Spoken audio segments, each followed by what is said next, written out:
Hi, thank you for joining me. I'm going to be joined in just a few minutes by John Perkins. He is the author of the best-selling book, Confessions of an Economic Hitman. His new book is called Touching the Jaguar. And basically this book is very personal. It talks about his own journey to facing his fears, transforming them, and becoming a leader in sustainability. And I'll show you a few things about that. And we'll also be discussing that in depth. So let me show you a couple of images before we get started with my interview with him. So I'm going to share the screen for just a moment. And the first image I want to show you is an image of him with an jaguar shaman. This is in Ecuador. You have to travel by a single engine plane and trek very far to get to this kind of remote and very, very native and to the ground living. John has developed a partnership. He was one of the founders of the Pachamama Alliance, and they work with these Jaguar elders on determining how to best confront the jaguars that they're facing in their land, depletion of rainforests, and many other issues that they face. I also wanted to share another photo with you, and this one is of his book. So this is the new book, and I read it and I was very inspired. Again, Touching the Jaguar, Transforming Fear into Action to Change Your Life and the World. So we'll talk about this in just a few moments with John. And again, today is June 2nd, 2020, and it's a Tuesday. As an aside, today is Blackout Tuesday. So this is the only thing that I am doing today because I do support Black Lives Matter and I do support change in the way that our policing and many other areas are towards African-American communities and other communities that are underserved as well, but very specifically African-American. Okay, we'll be in just one moment. All right, so again, welcome and thanks for joining me. I am delighted to have John Perkins, and we are going to be discussing his new book, Touching the Jaguar. So welcome, John. Thank you for joining me. Thank you so much. It's wonderful to be with you today. Yes. I appreciate the show. Thank you. Thank you. Well, let's just dive right in. I know before I'm writing a book, there's something that calls to me. So why Touching the Jaguar for right now? Why was this the book that wanted to be written for you? Well, and you know, Touching the Jaguar, it has a great, I like the subtitle, so I'll just hold it up here. I think you can see that. Yes. Transforming fear into action to change your life in the world. Now, obviously, when I wrote the book, I had no idea that we would have this pandemic going on when the book came out. Yeah. It's a perfect book for these times, as it turns out. What I did know was that we were experiencing hurricanes, tornadoes, earthquakes, fires, and other once in 100-year events every year or so, and that we needed to touch the fear that we have. We needed to change, and we needed to touch the fear that we have of change in order to transform each of our lives and the world into something better. Yes. So that was obvious. And I'd written 5 books on shamanism and indigenous people, like The World Is As You Dream It, Shapeshifting, etc., and 4 books on global economics and intrigue, including Confessions of an Economic Hitman, which became a huge bestseller. And to me, there was always a strong relationship between the two. But for many people, they would ask, well, you can't be the author of both of those books. There must be a different John Perkins, right? And I would say, and so I wrote Touching the Jaguar partly as a bridge between the two, to connect the two. Well, it's interesting, and that's what I loved about the book most, I must say. I mean, it's full of wisdom, which is essential. But what I really loved about it was how willing you were to be about your journey, how you were absolutely, oh, what's the right word here? You were transparent And also you allowed, I mean, in a certain way, it almost felt like because of the journey and perhaps even how long it took you to exit what you considered maybe to be part of the problem, you were completely transparent with that. And I think that's an important draw to the book as well. Well, thanks, Natalie. Yeah, I found in the past all of my books are what we call narrative nonfiction, true stories, but written in a fun way that I hope is fun to read. They're stories. It's not just facts being thrown at you or editorializing.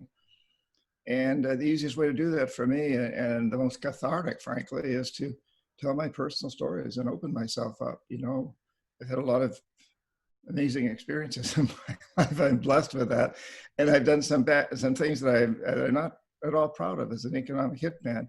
But I've learned that when I touch that Jaguar, and incidentally, I'm always touching the Jaguar. You see, I wear the. There you go. There you go. Thank you for sharing. And I found that when you touch that Jaguar, the things that you wish you hadn't done, that you're ashamed of, perhaps, or that you feel guilty about, when you touch the Jaguar and ask, oh, why did I experience that? Why did I do that? Why did that happen? What's the bigger story? There's a lesson to be learned and an opportunity for tremendous change. It's really interesting because, in your book, you talk about that first experience with ayahuasca and how a near-death experience and really wanting to save your own life allowed you to kind of open up in a way. It's so interesting because there's so many threads throughout the book that seem almost divine. You know what I mean? Like a divine calling, the way that, even your experience with helping Lynn Twist in one of your dream journeys, and then her dream of the Ashuar that she ended up forming the Pachamama Alliance with you. Do you want to talk a little bit about that first experience as, when you were in the Peace Corps and your first experience with basically having to take the ayahuasca?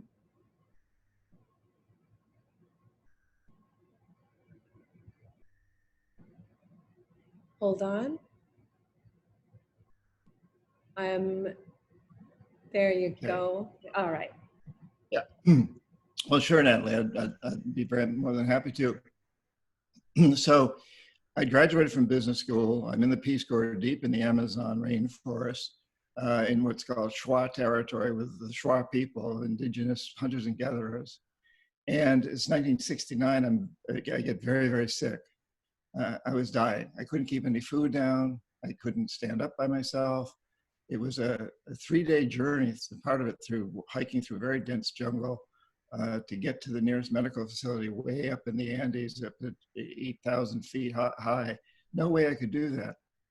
But the shaman offered to heal me. And again, I'd never even heard of a shaman at that point. 1969, business school, Yes. But there was no other opportunities. So he took me on this shamanic journey, a vision quest. And as I'm in this altered state, at some point I see this amorphous shape out there in front of me. And the shaman says to me, touch that Jaguar. And I look around like, wait, I'm in the jungle, like, Jaguar, where's the Jaguar? Goodness.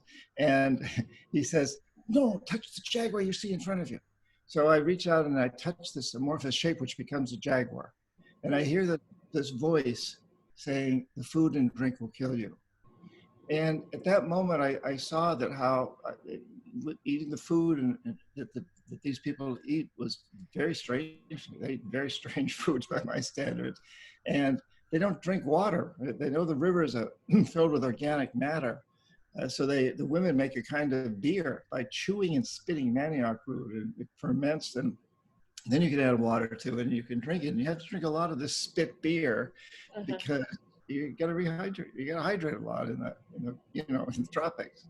So on this journey, I saw that whenever I ate this food or drank this spit beer, the voice, even my mother, would say, "It'll kill you." And then I saw how incredibly robust and vital and healthy the Shuar were. They're hunters and gatherers.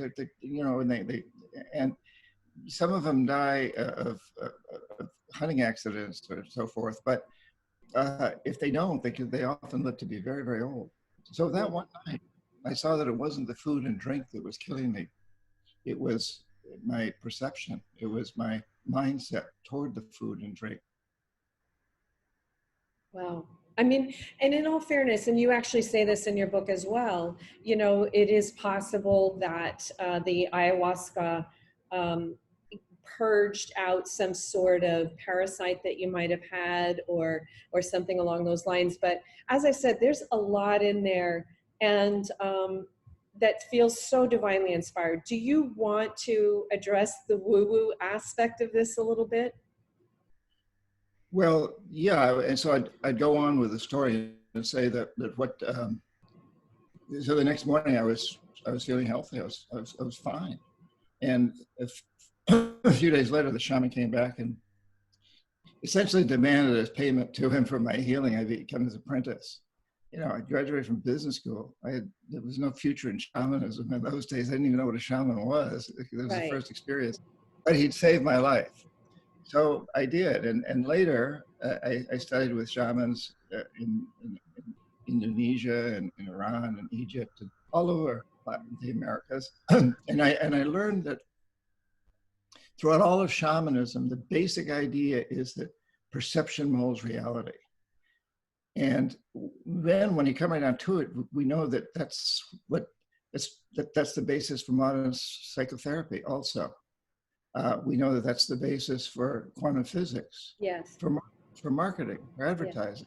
It's the basis for everything. There's no United States, there's no Russia, except as we perceive them, no religion, no culture, except as we perceive them. And when enough people accept a perception or codify it into law, it has a huge impact on reality. And I think that's where we bring in, you know, the larger theme of your book, right? That we can, what's really interesting about this time is I did a poll on one of my Facebook groups and I said, what do you think is going to be the lasting effect of the current pandemic? And I listed a bunch of things and some of them were kind of funny, like, you know, our true colors, hair color, that is, homeschooling, and then of course, cleaner air because we don't have to commute as much was the number one choice that everybody came upon. And, you know, if any one of us had said 4 months ago, 5 months ago, that like that, something would get us all out of our cars, I couldn't have imagined what could possibly do it. But this is, you know, it's a terrible event that's happened, but we've all been able to stop in our tracks and dream a new world a little bit, and some of this new dream will move forward with us. What is your what's your take on what it's going to take for us to collectively dream of a better sustainable future for your daughter, your grandson, you know, my children, their children, all of us? What is it going to take? I mean, the sad thing is, I think that this pandemic has forced us into stopping status quo and thinking differently. And maybe some of these things can carry forward, but it won't be enough. Yeah, well, Natalie, I've been writing for some time in Confessions of an Economic Hitman, and in this new book, I write about how, as an economist, which is my profession, chief economist and economic hitman, I had a big influence on helping to create the crises that we have today. And what we look at is this reality perception thing. If you take over here a reality, the world is filled with natural and human resources. And if you apply to that a perception that we must use those resources to maximize short-term profits, short-term consumerism, regardless of the social and environmental cost, you create what we've created, an economic system that we call a death economy. That's consuming itself into extinction. Doesn't work. But if you take that same reality, the world's full of natural and human resources, and you apply a different perception, that we use these resources in ways that benefit the long term for people and nature, and that regenerate, and that don't destroy themselves, that we don't destroy the resources, then you reach a whole different economic system, which is what we call a life economy, which is where we need to move to. And we in some respects, we've been moving there. B corporations, benefit corporations, the Green New Deal, conscious capitalism. There's so many ways that this had already got started. Yeah. And on that bridge that changes the perception, the Jaguar stands. And the Jaguar says, oh, you can't change. You don't want to go back and live in caves, do you? You can't change that. You got to stay with this same economic system we have. Maximize short-term profits, regardless of the social and environmental costs. That's the way. But when we touch that Jaguar, we see that that isn't the way, that we can change this. We can create an economic system whereby people are paid to clean up pollution, and companies are paid to come up with processes for mining all the oil that's leaked around gas stations all over the world, and oil drilling sites, and mine the plastic that's floating around in the oceans, and so on, and clean up regenerate the environment, and recycle, and come up with new technologies. We see that when we touch that Jaguar, we don't have to go back and live in caves. We do something differently, and we learn to consume differently. And we place our priorities on what we consume. It doesn't have to be widgets and things that we don't really need. We can consume ideas. We can pay each other for that more, and so on and so forth. Yeah, so, and I want to just highlight a few things that I think I see going on in the world, and I want you to as well, just so that we have some, kind of like an action plan. Like, I'm right now in downtown LA. And I spend a lot of time in Santa Monica and in New York. 40% of food is wasted. In Santa Monica and New York, they compost it, and they turn that compost into, they're able to give it to permaculture and, fertilize the soil. So, here in downtown LA, I asked the locals, hey, can we compost our food? No, you got to throw it in the bin with the rest of the junk, right? Also, we see, again, work from home. Is that an opportunity where we don't have to drive as much? We see organic farming, where there's an emphasis, and people always say, oh, well, organic farming doesn't produce as much yield. But if we think about how much food is wasted, maybe we don't have to produce as much yield if we're using our resources better. What are some of the positive things that you see going on right now that are available, and all it really is going to take is for people saying, hey, they're doing that in Santa Monica, can we do it in downtown LA? Or hey, they're doing that in Ecuador, can we do it here as well? Give us some guidance here on action plan, to-do list stuff. Yeah, well, and there's a lot of them in the book, and each one of us can take on different aspects. But, getting back to the way you said, food waste is one of the biggest problems. And, so composting food waste is one thing, but better just not to have the food waste, because it's when you produce food, you use huge amounts of resources, water, yes, and fertilizers, and then shipping it and transporting it, packaging it. So even when we do the right thing, when we waste it and compost it, that's a very, very costly compost. And you come right down to it. I think in the book, I talk about how each of us can play a role in making this change, and but it's different for all of us. So I'm a writer, you're a podcast host, but if you're a plumber or a carpenter or a parent, there's things you can do. And in the book also, touching the Jaguar, there's a process that each of us can do for less than 10 minutes a day, or we can do it for once a week, it doesn't matter, but where we can really go into what we can do with our skills and our passions. What can I as a writer do? What can a plumber do? What can a carpenter do? And I think it's really important for us each to look at those aspects, and we can go into that in more detail if you like. But the other aspect is we can all do a much better job of the way we live, to change that perception, to look at what really brings us joy and what helps the world. And we can all participate in or start social network consumer movements or social movements that defend people who are struggling racially or economically.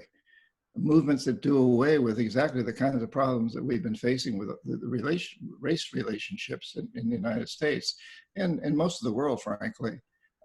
Join groups, and you can use social networking in ways that are so effective. So, for example, if every one of your listeners picks a company, it doesn't matter what the company is, but some company they want to change, Exxon, Walmart, Nike, whatever the company is, and you write a text, an email or post or Twitter or Instagram, and you say, hey, you know, I love your products, but I'm not going to buy them anymore until you pay your workers in Indonesia a fair salary, or you clean up the pollution you cause, or you come up with new methods of producing your products so you don't cause pollution, and send that to all your social networking circles as well as to the company, and ask all your networks to send it to all of theirs, and on and on and on. This is incredibly effective.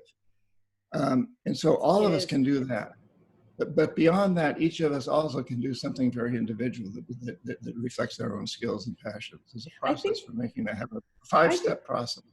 Okay, we'll go into the 5 steps, but I think that's key too, is that I want to highlight here that, you know, you talk about your journey and you started the experience with the shaman as a Peace Corps volunteer right out of college, but you were still somewhat involved in the economic Hitman business until your daughter graduated from college. Am I right? Yes. So what I want to do, and I want to get back to the 5-step, and I want to also get back to Dream Change, both of which I know you're really strong in. But before we do, I just want to talk about that a little bit, because I think that what I see, and because I am both in sustainability and economics too, which is kind of crazy. So we are few, there are a few of us that bridge both of those worlds. But what I see on the business side are a lot of people who are actually a lot more interested in protecting the environment, but sometimes their business interests get in the way. And on the spiritual environmental side, you know, obviously very active in protecting the environment, but unaware about their own carbon footprint or justifying a lot of things that they do daily, like a commute to a job that might even be an hour-long drive in a single occupancy vehicle. Or do you see what I'm saying? So we see, what I see on both sides is that there's not one person on the planet that wants polluted air, polluted water, you know, terrible food, none of this, right? We all want the same things, but because either we're stuck in our habits or we don't see, like your Dream Change, we don't see how we can envision a better future, things end up in the status quo for too long. Right. It's that fear of change and the reluctance to do it. And incidentally, I came out with a newsletter today. I do one once a month or once every 2 weeks. It has a laundry list, actually, of things we can all do right now. And if you go to my website, johnperkins.org, you can subscribe to it, or you can get the one that was just sent out. It's there on the website, johnperkins.org. Yeah, you know, if you go back and you look at corporations, I speak at a lot of international economic forums, and I speak to corporations, which is interesting because I thought Confessions of an Economic Hitman would take me out of that realm, but actually it's thrown me into the realm big time. And I have a lot of executives come up to me and say, you know, I want to do the right thing. I have kids, I have grandchildren. I want my company to be greener. But I realize that if I lose half a percentage of market share, or my stock price goes down, my primary stockholders will fire me. And they'll replace me with someone who only cares about stock prices or market share. And short-term gains. Yeah, and that's exactly what you were saying. And so they'll say, well, so if you get everybody you talk to send me an email or a text or whatever, and all their social networking circles to send it. That's where the idea comes from. It comes from these executives, and tells me that I need to do this. I can take 100,000 of those to my primary investors or my primary stockholders and say, hey, these are our customers. We've got to listen. So a lot of people are getting into that, and it's this change of perception that's got to go from the whole gamut. But we all have to play a role in it. And incidentally, we know there's a bunch of sociopaths running these corporations. Just don't care about what anybody says. But what they do care about is being successful. And right now, success has been defined as maximizing short-term profits. And so that's what they go for. If we define success, if we put on the cover of Time magazine, the person of the year or whatever, the people who are moving toward a life economy, then these sociopaths will buy into that bandwagon. They will want to be the best at creating a life economy. And so that's where we really want to move. We want to change the perception of what it means to be a successful business person and what it means to be a successful person in every way. It's not about maximizing material consumption. It's about maximizing long-term benefits for all. Okay, I don't know if you'll be able to do this. So I think this is the perfect time. So 5 things that we can do. How can we do dream change? I know that this is not a John Perkins Dream Change seminar. I wish it were, but if you can give us some prompts or the 5 steps, let's dig into it, because I love this idea of a dream change. Love, love, love it. Great. Let's do the 5 steps. And if people want a list right now, like how we deal with the racial issue and so on, go to my website and get the newsletter. Came out today. But so the 5 steps, and I'll give an example using myself as the example, so let's make it a little clearer. First step is it's 5 questions. Ask yourself, what is it you most want to do for the rest of your life? What will give you the greatest satisfaction, the greatest pleasure, the greatest bliss for the rest of your life? And for me, it's writing. I love to write. I love to write and I love to write. Second question is, how can you use this to help other people? Because we're all happier if we not only help ourselves, but help others. That's a fact. We're happier if we do that, except for maybe a very few rare psychopaths. That can be one other person, it can be your family, it can be the entire world, doesn't matter.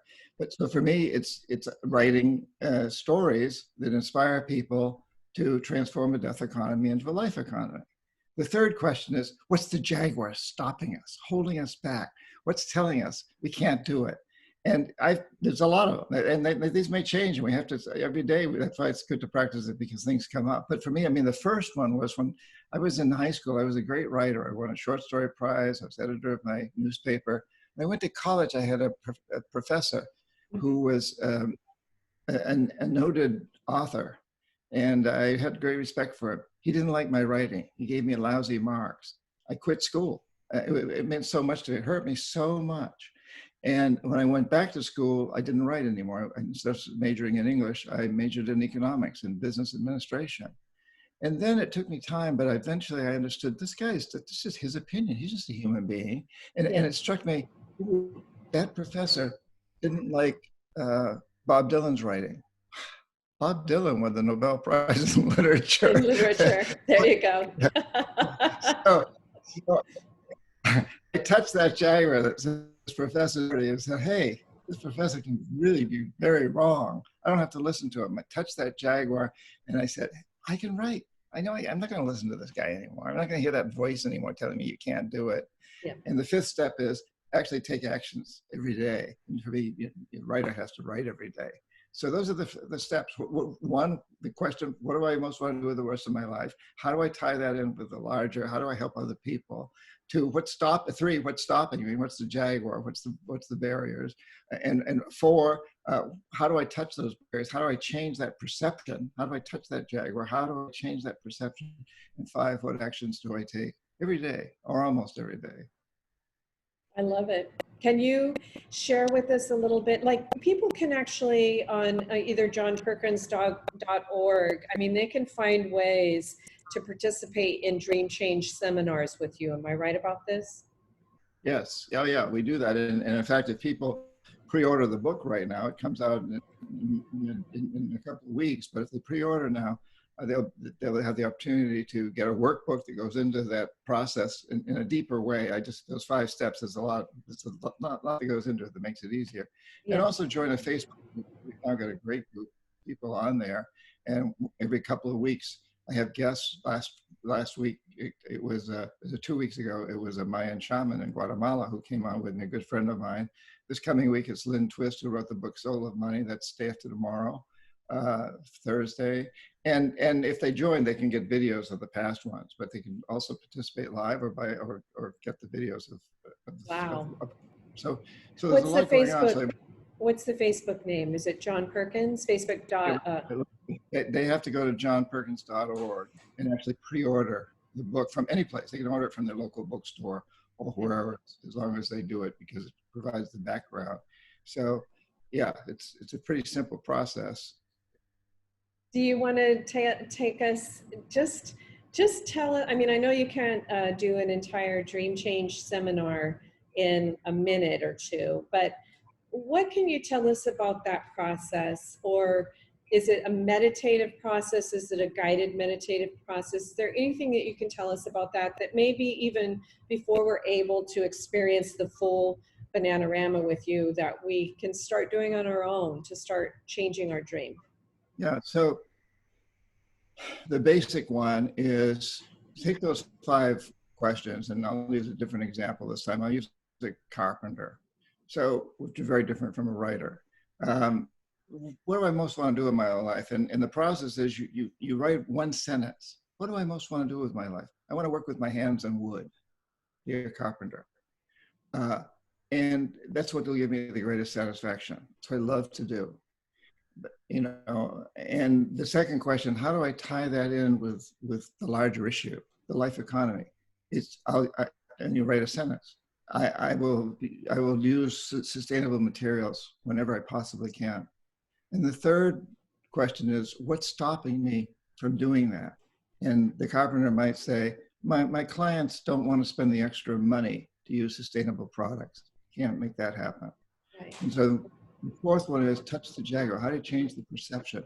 The carpenter touches the Jaguar, and the Jaguar says, oh, wait, tell your clients the truth. It's not a cost. It's an investment in the future. When they pay a little bit more for sustainable products, they're investing in their future, their children's future, their grandchildren's future. They're investing in the future. And then the fifth step is, what actions do I take every day? Well, I get out there and I convince people to do this. And I talk, as a carpenter, I talk all the time. I may not be much of a talker. I'm not a writer, but I can always say, yeah, I'm using this great sustainable stuff, and I bought it at such and such a store, you know, and so on and so forth. So talk it up, tell the new story. And so in each one of those, you write one sentence.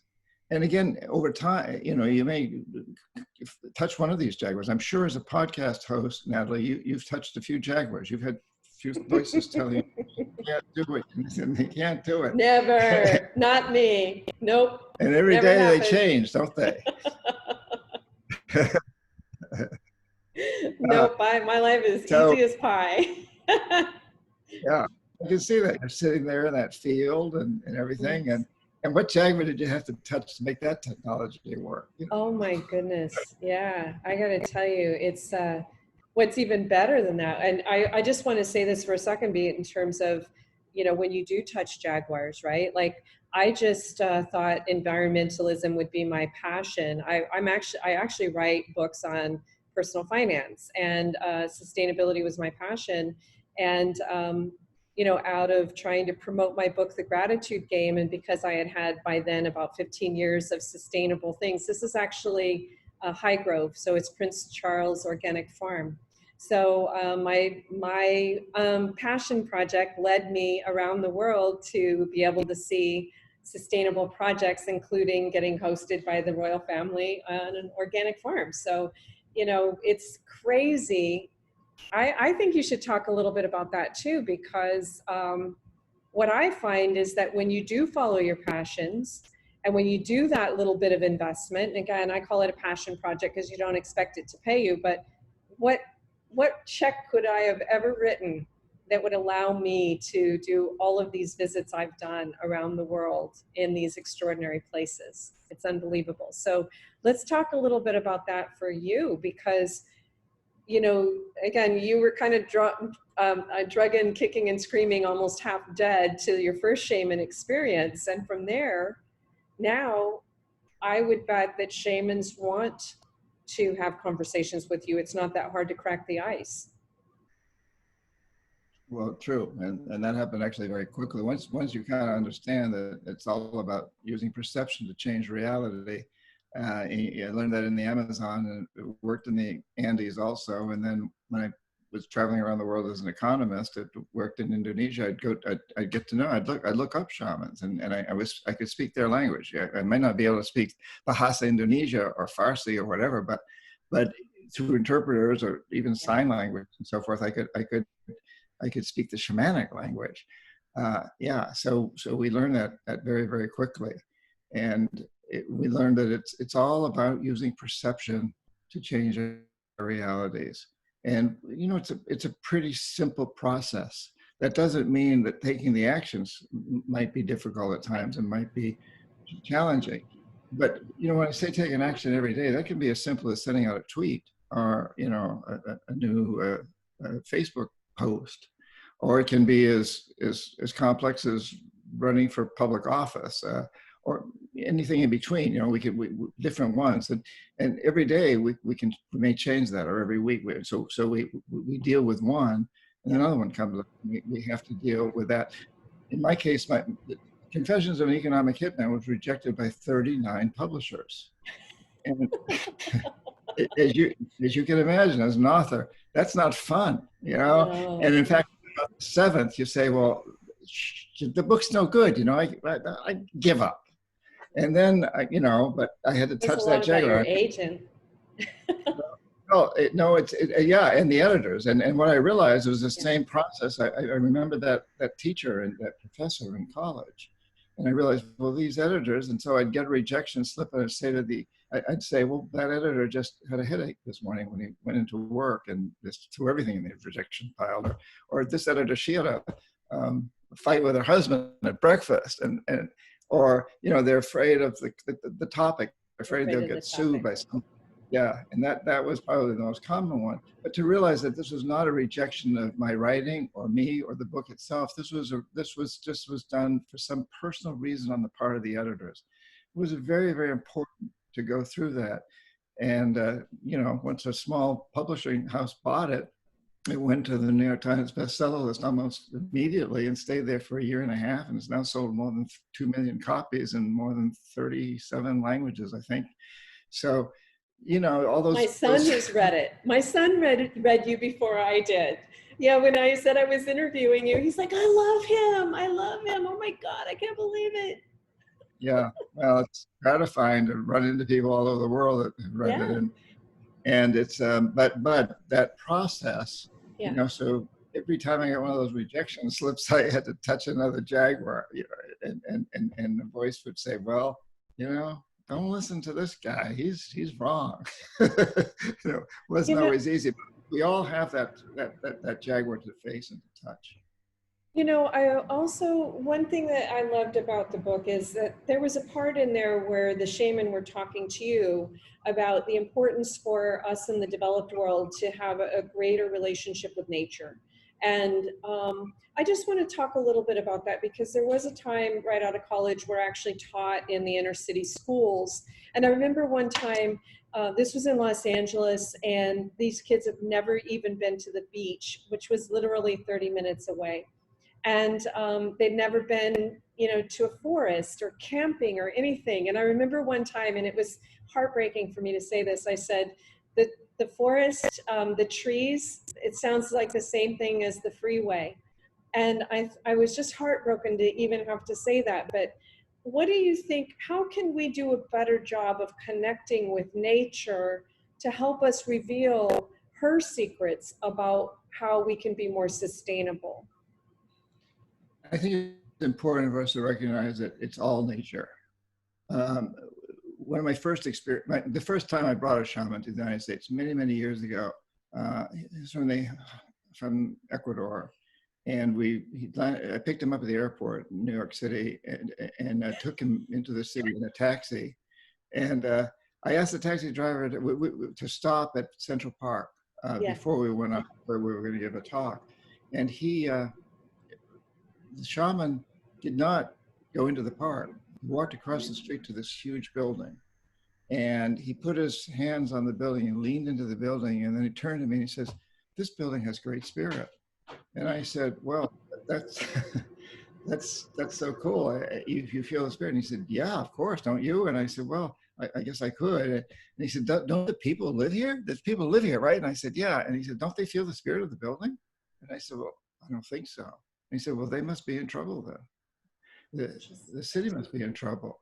And you know, that night we spoke at a place called the Open Center in New York City, and he talked about this. And he said, you know, a building in the city is made out of earth, air, water, and fire. It's all the elements come together. It's all nature. Everything is nature. And he said, you know, yeah, he said, I love it when your people come into the jungle and they hug a tree and feel the spirit. That's great. But he said, but you got to be able to hug these buildings too and feel the spirit. So you look around you. I look this wall behind me. Paintings. I mean, they're all made out of nature. It's all around us, and we're it. You know, we are the four elements.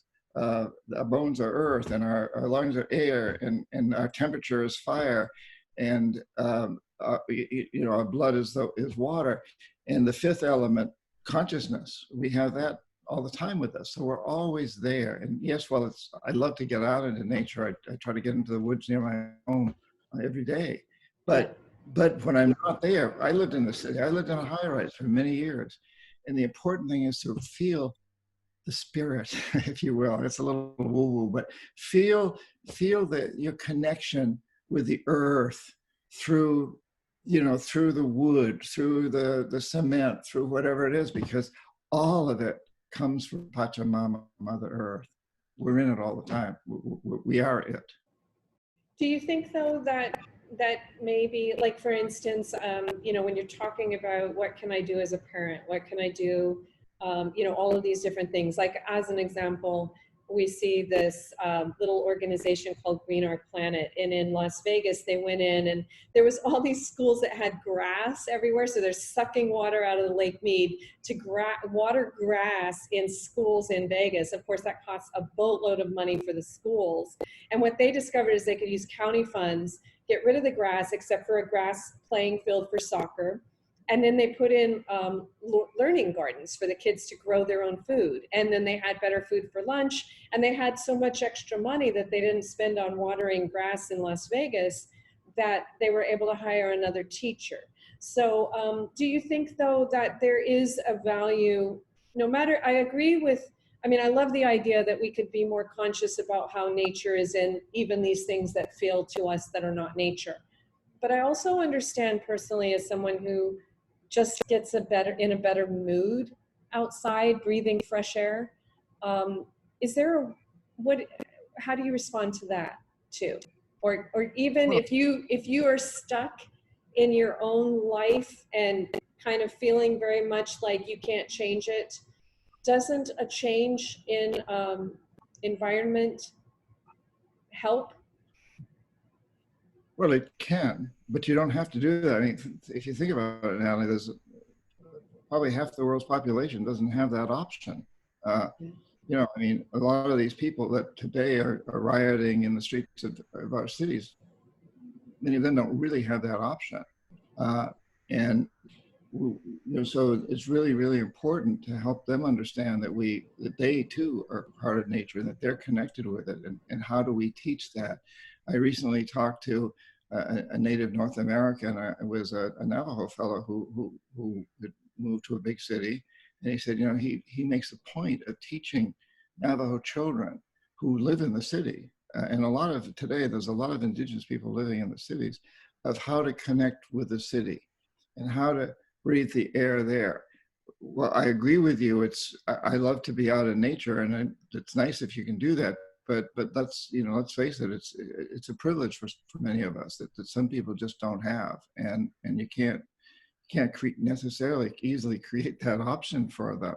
Yes, they can go outside, but they can also just, you know, feel it inside too. There's air in this room, and there's air in my lungs, and I think, you know, this coronavirus has taught us that, you know, we can clean up the air in the cities and make that more accessible.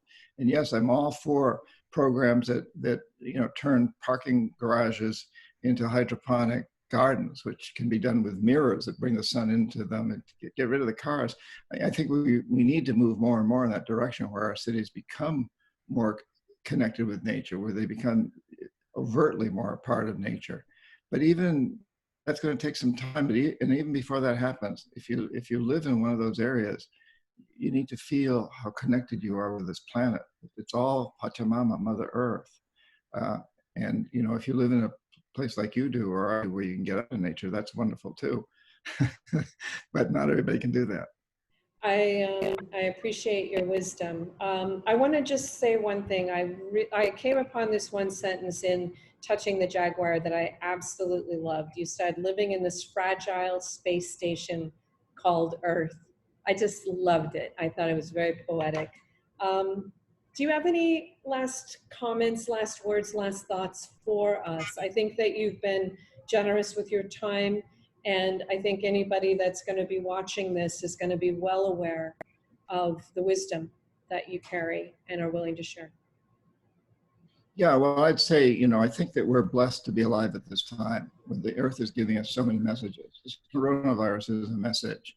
And I'm sorry for the amazing amount of suffering and loss of life and so on that's happening, but we need to listen to that message. And so, for example, if you're sitting at home and you're saying to yourself, I can't stand this self-isolation any longer. I can't take it for another week. Forget about a month or 2 months or whatever it's going to be. I can't do it.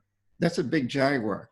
But if you touch that jaguar may say to you, hey, didn't you always want to learn to play the flute? You got a flute. The internet can teach you how to play the flute. Didn't you say you wanted to read more books? Didn't you say you wanted to talk to your relatives in France on the phone more often, or by Zoom or Skype or something? Well, here's your opportunity. Here's your opportunity to write, to paint, to do whatever it is. So if we look at these times as opportunities, and we realize that we really are alive at a time when the earth is speaking very strongly.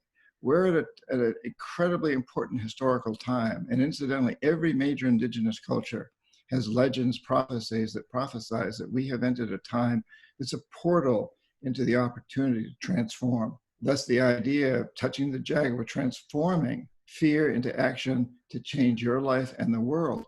And indigenous cultures, and I address this in the book, a number of those prophecies, the Mayan prophecy, the eagle and condor, and the Christian prophecy, and the Himalayan, and so on and so forth, they all tell us that we're at this time. And the earth is speaking to us in a very, very strong way through this virus, through the hurricanes, through the many things that are happening that are telling us we got to change. So let's change in a way that brings us satisfaction and creates a better life for each of us and for all of us. And for the, not just human, of course, but for the entire planet. Yeah. Well, I want to, before we let you go, I want to real briefly show the book cover again. And so I'll do a screen share. And then I also want to show the photo that I shared at the beginning before our interview of you with the shaman. So I'll hang on, let me share the screen. So folks, this is the new book. Again, it's called Touching the Jaguar, Transforming Fear into Action to Change Your Life and the World. You were saying that people can pre-order it, right, at johnperkins.org. johnperkins.org, yeah. And you have all kinds of incentives there for people that do that, right? Bonuses where there's a lot of great there, and a Facebook group to join, we're having a lot of fun with that Facebook group.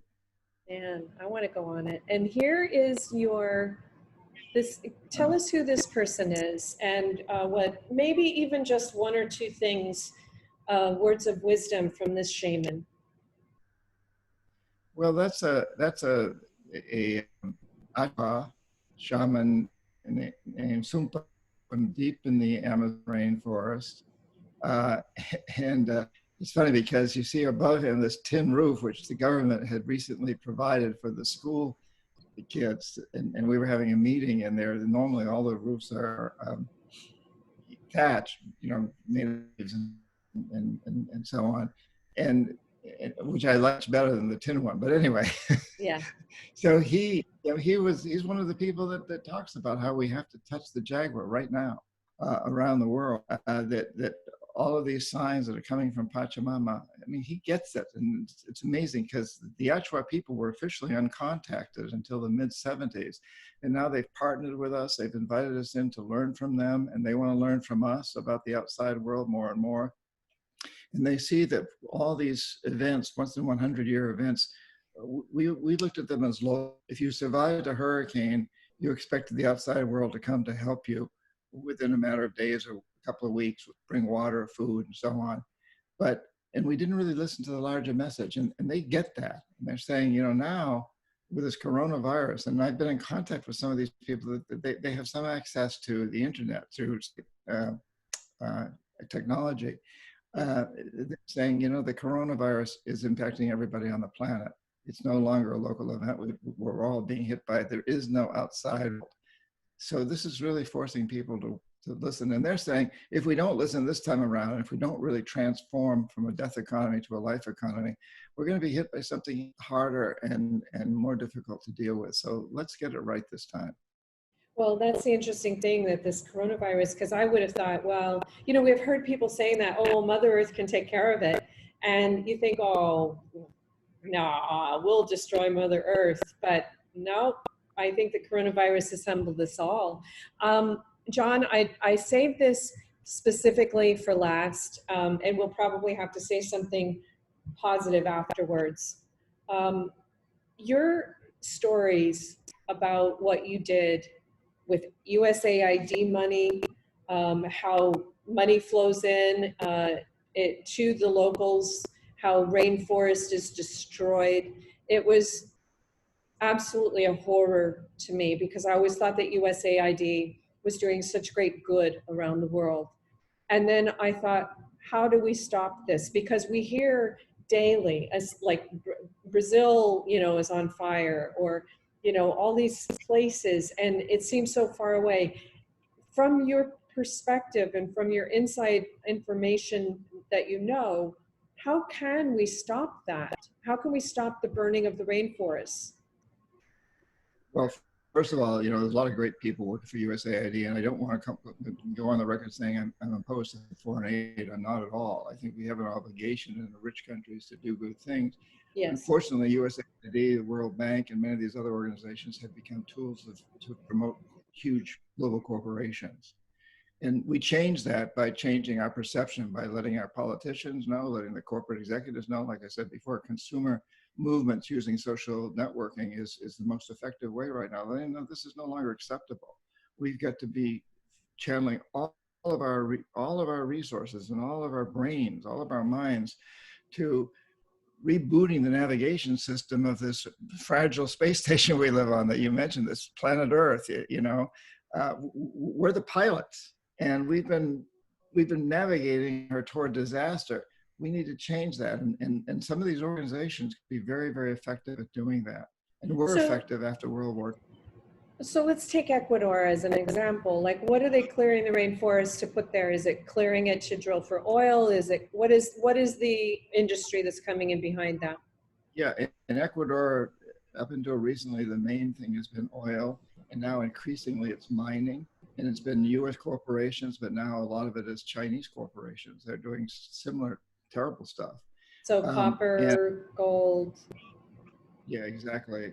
Many different minerals depending on where you are. And when you mine these, like if you mine gold, you end up pouring a lot of cyanide and mercury down the rivers that just destroy everything.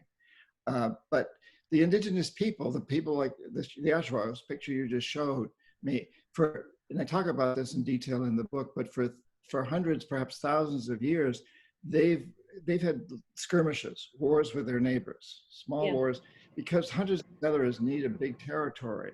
And so if somebody starts to encroach upon your territory, you drive them away. Right. And so there was this tradition of wars with neighboring tribes, the Shuar against the Achua and the Quichua and the Sapara and so on and so forth.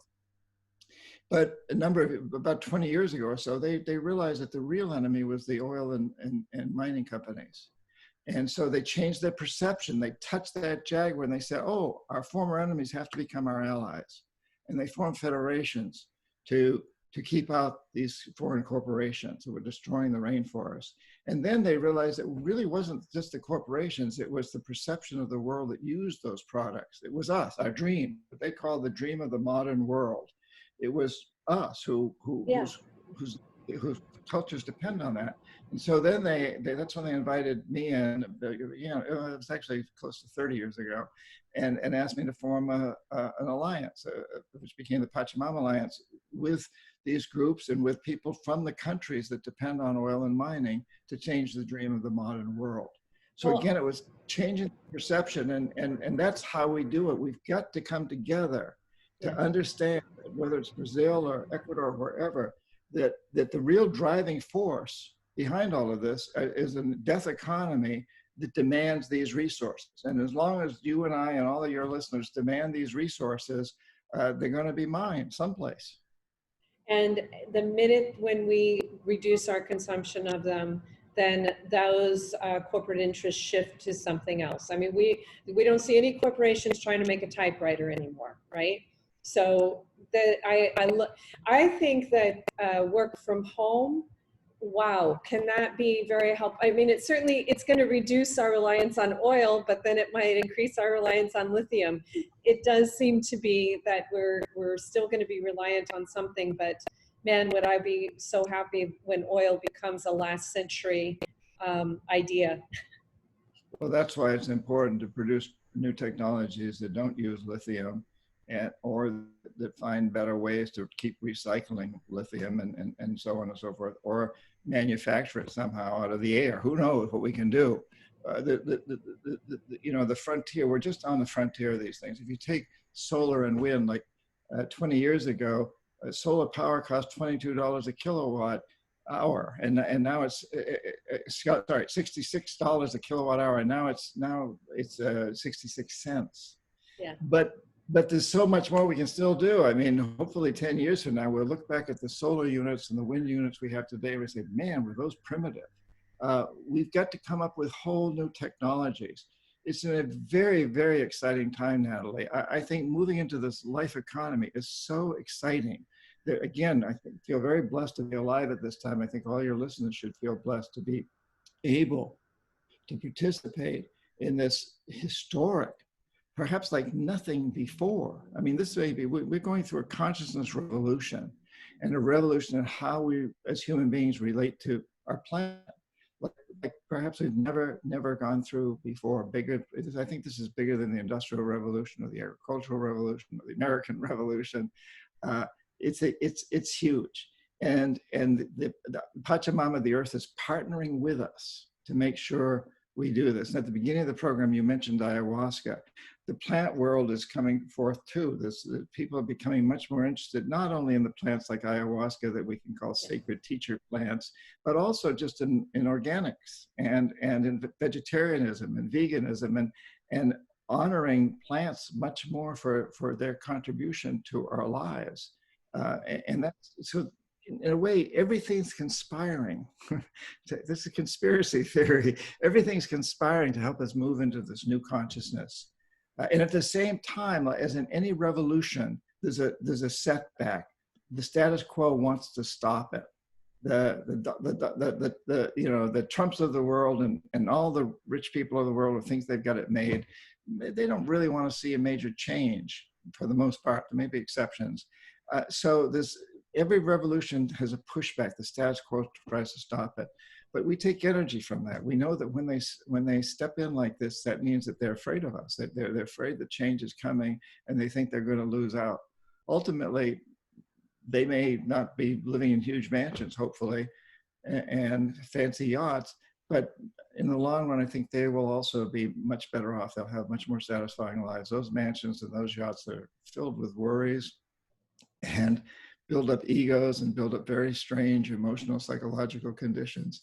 Time to move beyond that. You know, the French learned that during the French Revolution.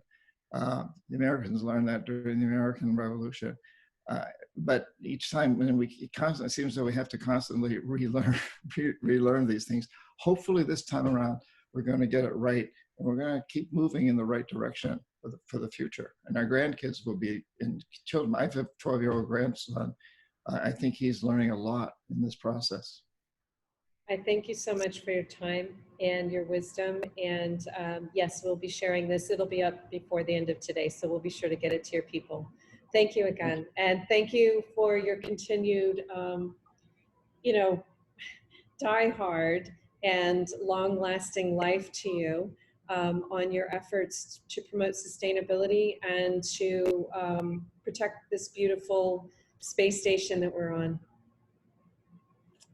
Well, you're welcome, Natalie, and thank you. Thank you for all you do. Keep doing this. It's great to have this program, and your message is such a strong, wonderful, beautiful, eloquent, important one. Keep it up. Thank you.